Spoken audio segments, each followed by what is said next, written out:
do one of those videos, not a pretty video, just like this is what it's really like working with stuff and how I deal with all the produce coming out of my garden, that sort of thing.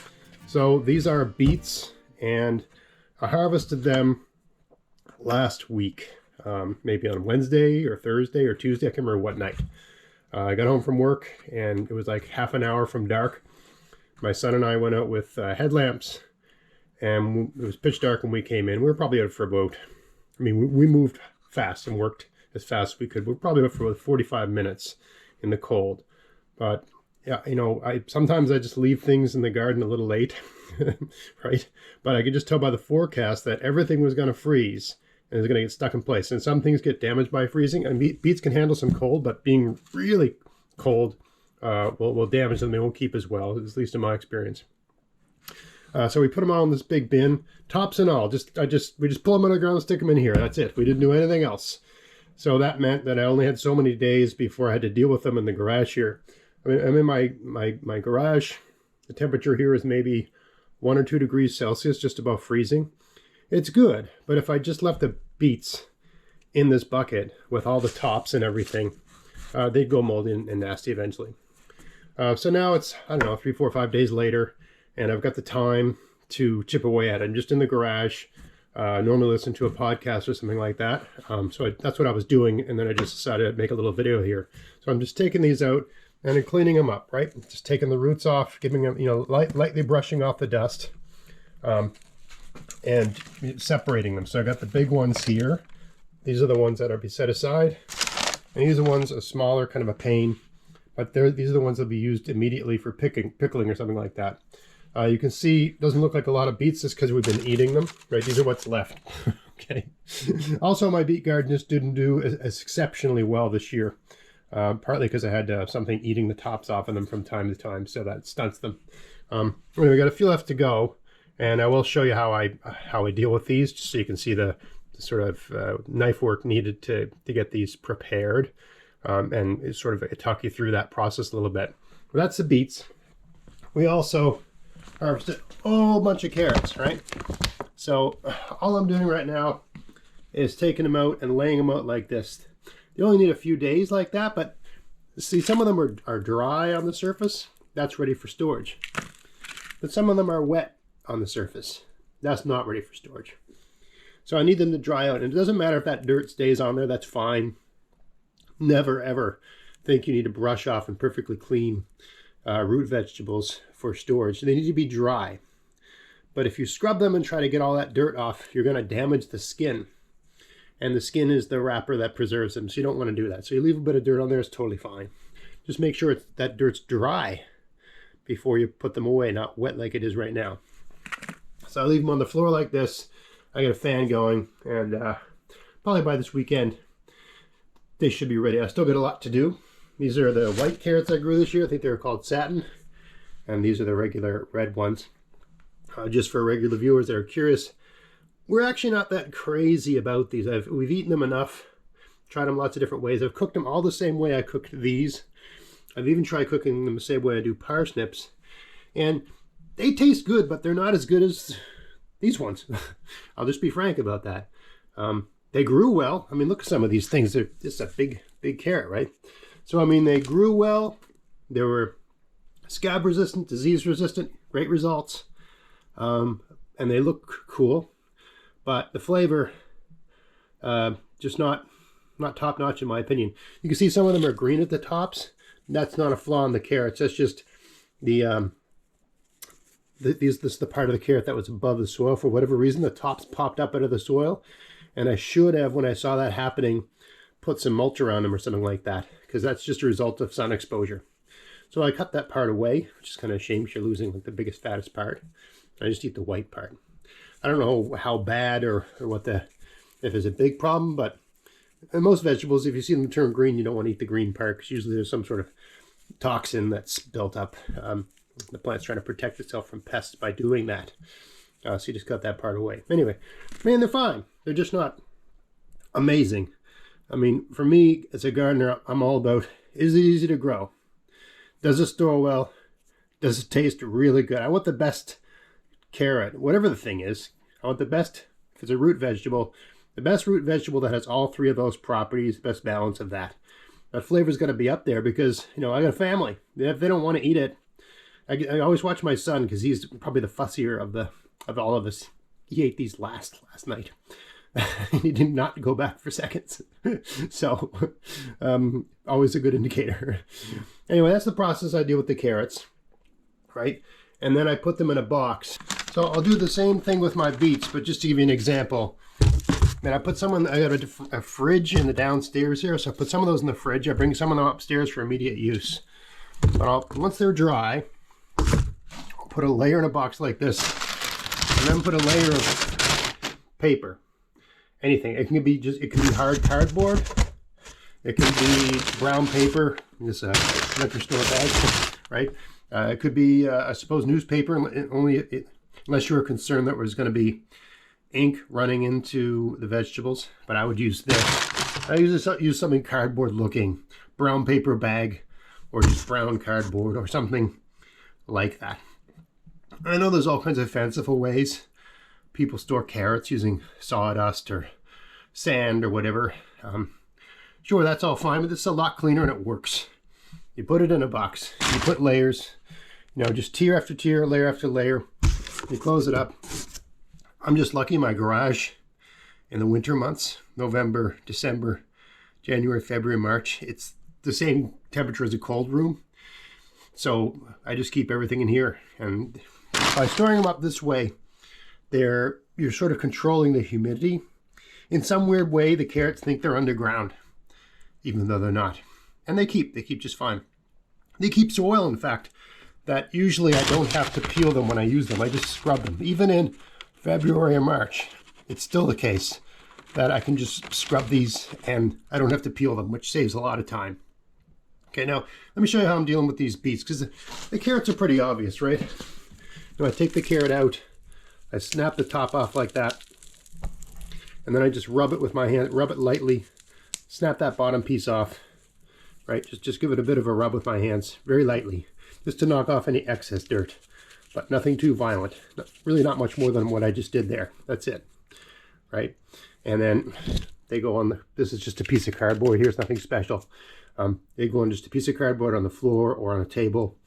And with a bit of air turbulence, I turn a fan on in here and just leave them like that for a week. But let me show you how I deal with the beets. Okay, hopefully you can see what I'm doing here.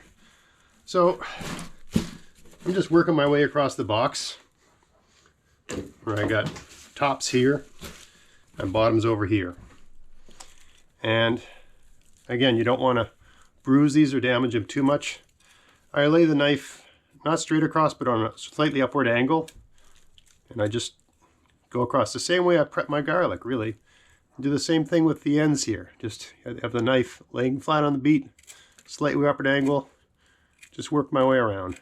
Doesn't take that long. This is also a good thing to get your kids doing. Okay, once I've got that part done, I just give it a little rub like that, nothing too violent. If there's any little hairs, I'll pull those off. And then I just set it on the cardboard over here. Okay? And I mean, this is one of those things where I put the big ones, they're going in the fridge for storage. I got a downstairs fridge here where I keep some things. And the rest are going over here in this pile to be pickled. Because these ones I want for cooking, like a roasted beet. And the smaller the beet is, the more of a pain they are to peel. And when I'm roasting them, I don't want to boil them or anything like that, so I want to peel them. They need to be a certain size or they're just a real pain to peel. These smaller ones I'll pickle. And all you got to do to peel them is, as long as you've cleaned them up pretty good, like that, you drop them in boiling water for like 10 minutes, take them out, you can just rub the skins right off of them. Okay, so they're relatively easy. You're using heat and water to peel them in a sense. Okay, so these are not as hard to peel because of the way I'm going to be preparing them for pickling.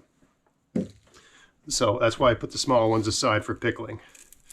But I mean, I've done a lot already. I've probably been out here half an hour.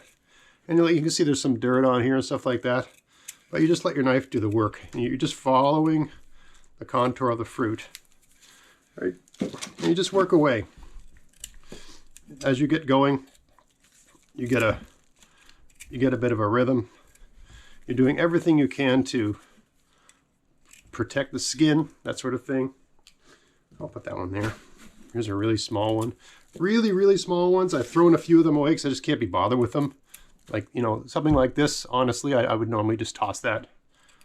Yes, it's still food and it still has a food value, but they're just a pain to process and deal with, right? And it's only a small proportion of your yield, so it doesn't matter.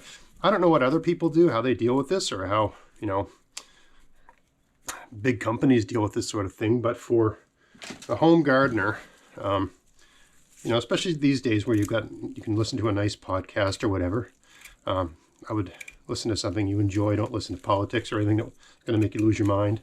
But, you know, as you go, it really doesn't take long, right? I think there's so many things, and people often say to me like, oh my goodness, there's so much work. How do you do everything? And it's like, well, it's a lot of work if you haven't got those good knife skills. I swear these sort of tasks, I can practically do them in my sleep. And you can see I'm not holding knife down here. I'm actually choked right up on the blade, right? That might seem dangerous, but it's not once you get the hang of it. If you're using the full length of the knife, it's actually more dangerous because the tip's all over the place. When you choke up on it like this, you have much more control over the knife, right? You're just using your thumb and the knife together, right? You can trap hairs between the knife and your thumb and just pick them off like that, right? So you become very deft, right? And you see, I don't even let go of the knife when I'm rubbing the dirt off. I just sort of go like that and put it down. Okay, so there we're just about done. Didn't take long. Some of these things might seem overwhelming to the novice, but these are all things that if you decide to develop the skill, it comes fairly quickly, right? We're human beings, we're good with our hands. That's kind of like the whole deal, right? The hands. So it's just a skill you developed. Okay, so that's how I prep my beets. These beets now are gonna sit here. I'll turn them around, you know, like, so they're sitting on the, let me bring the camera a bit closer here. They're sitting on the cardboard here. You can see that's dry, that's wet. All right, so I'll look at them tomorrow morning and turn them over, right? And I'm gonna wait until everything looks dry. All right, just so you can have a look, this is after 1 week and these are ready to store now. Just so you get a sense of what they look like. We got dirty carrots and dirty but dry beets, right? So that's the difference. These are all ready to be stored now. I've driven off all of the moisture. You notice how I use cardboard. Cardboard, you know, any moisture that's in contact with the cardboard will wick that moisture away and it'll evaporate.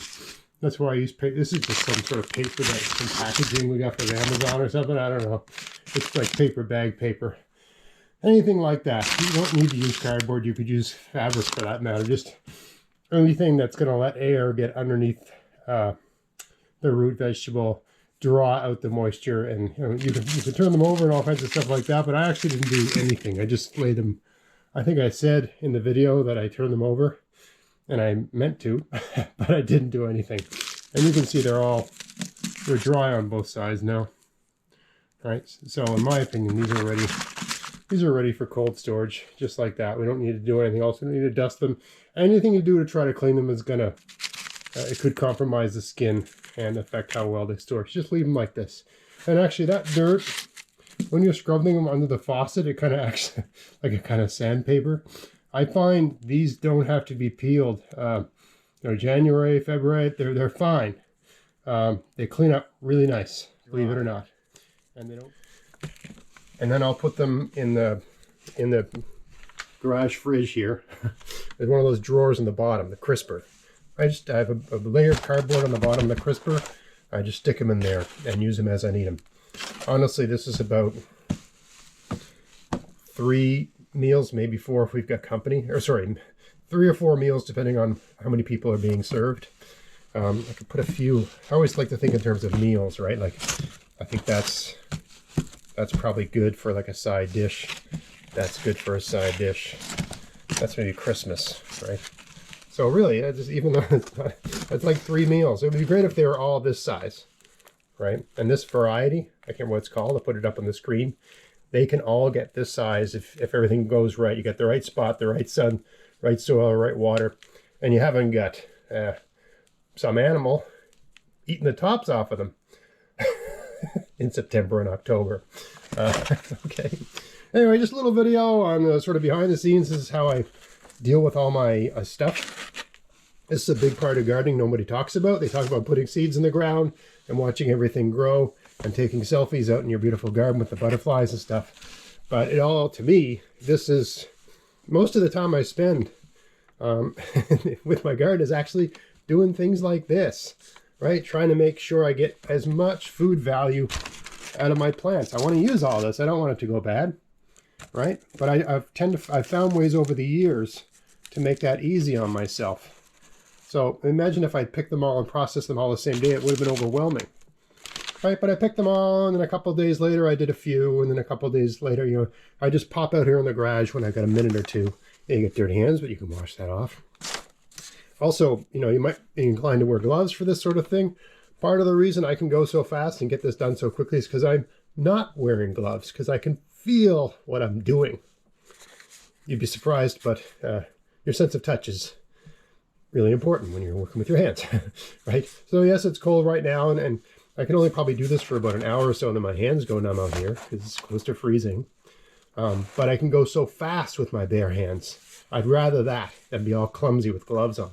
I don't care what the glove is. You can't feel as well with gloves. I spent my 20s working in the trades in Canada outside, and there's lots of jobs we wouldn't wear gloves. We would prefer to run out of the truck. Like I remember once we were installing a screen door on some lady's house, and we ran out and did as much as we could until our hands went numb. Then we went in the truck, warmed them up for 15 minutes over the heater, and then ran out again because we could do things properly, finding the little tiny screws and stuff like that. So just a few tips on getting her done and how to manage and make sure the tasks don't get too overwhelming, and also just develop your hand skills, your knife skills, all that sort of stuff. So I hope you found this interesting. If you did, please like, share, subscribe. Check out my podcast at maritimegardening.com. Also, if you're a regular viewer and you have not yet subscribed to my new YouTube channel, which is where all the podcast material is going, it's called Maritime Gardening Podcast. I'll put a link to it at the end of this video. Just did a wonderful conversation with soil scientist Keith Reed about all the items on the soil amendments aisle at the garden center and whether or not you need some of those things, why you might need them, why you might not need them, that sort of thing. So we're talking about things like lime. We're talking about things like sulfur. We're talking about things like bone meal, and so on and so on and so forth. It's a very useful conversation. It might save you a lot of money. So please, and that podcast, you can download it on my website or on Apple iTunes or whatever. But if you want to watch us talk to each other on YouTube, none of the new podcasts are going to be on this channel. I put some clips up on this channel. This channel is called Maritime Gardening. But I'm going to put the full podcast and eventually all the podcast material on Maritime Gardening Podcast YouTube channel. All right. Thanks a lot. And until next time, get out there, get at it. Have fun in your garden. Have fun in your garage. Thanks for watching.